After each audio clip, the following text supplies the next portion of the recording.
So step 4, after you finish the value scale, is the shading practice. Here's what one looks like that's finished. And the idea is you're going to have your light source in the middle, and you're going to show how the light rays shine out onto your object. Everywhere where the light is touching will be light. The opposite sides will be dark. You want to have gradient shading so that it blends smoothly from light to dark. Here's how to do it. You're going to start, make your little light source in the middle, have your shape drawn out lightly, both sides.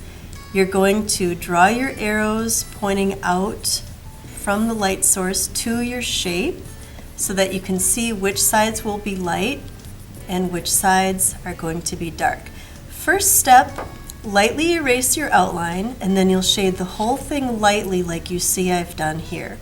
Then you're getting ready to start to add the darks onto the dark side so that it looks like this with a smooth gradient shading from light to dark.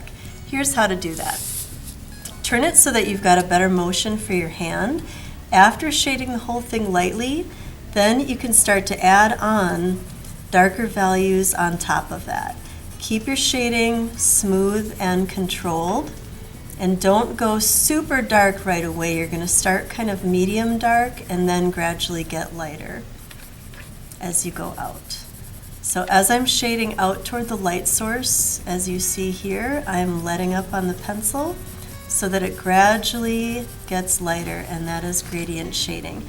To get darker values now, I can go back over it to make it a little bit darker.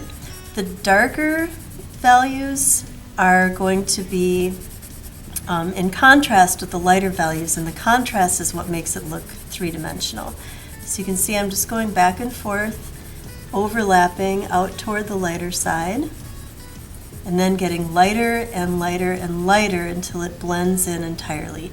If you see any areas like this, where it looks like there's an edge between one value and the next, shade lightly over that area again, and that's going to help to start to blend it out. So as I get into my lighter areas here, I want to go lighter and lighter so that it blends out smoothly. And then just keep working with that over around the corner. This edge right here, I'm going to want to darken that up the same way that I did here so that it ends up looking like the example. Wherever the arrows are hitting, that'll be your light side. It's going to gradually get darker as you go.